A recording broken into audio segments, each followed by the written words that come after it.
Presented by MS Music Mathli.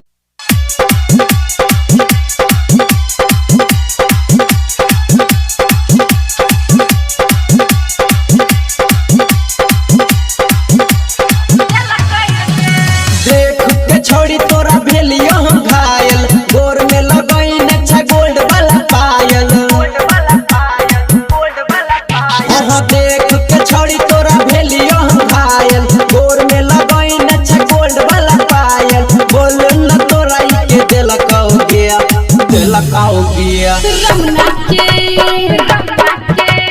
Ramna के छोरा चुमा लगाई रे गोल्ड वाला पायल की न गलकाई रे रमना के छोरा चुमा लगाई रे गोल्ड वाला पायल की न गलकाई रे देख के छोड़ी तोरा भेलियो हम घायल गोर में लगाइन अच्छा गोल्ड वाला पायल बोल न तोरा के दिलकाओ गया रमना के छोरा चुमा लगाई रे गोल्ड वाला पायल की न गलकाई रे रमना के छोरा चुमा लगाई रे गोल्ड वाला पायल की न गलकाई रे। अभी आप सुन रहे हैं खादे डी से धड़कन फिल्म्स की शानदार प्रस्तुति। DJ मुकेश शर्मा, DJ सुमित सतीश वर्मा, हमरा से कहते तकीन दतियो हम गे साथे घूमे के तोरा सिर हाथ के टाउन गे चलो रे छोरा मोबाइल तो हम बंद रे कितनो लगलियो नहीं लगलो फोन रे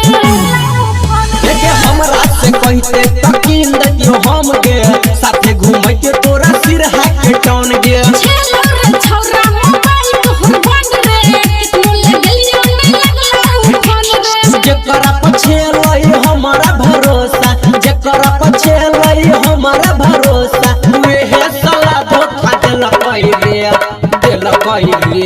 रमना के छोरा चुमा लगाई रे गोल्ड वाला पायल की न गलकाई रे रमना के छोरा चुमा लगाई रे गोल्ड वाला पायल की न गलकाई रे। अभी आप सुन रहे हैं खादे डी से धड़कन फिल्म्स की शानदार प्रस्तुति।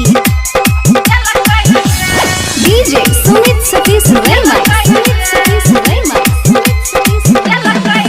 एक सब छोड़ा से तू नैन लड़बै छा डीजे सुदामा के साथे रहै छा सुन रे छौरा केकरो नहीं बजे बाबू राइटर जितेंद्र के साथ हम जेबो एक सब छोड़ा से तू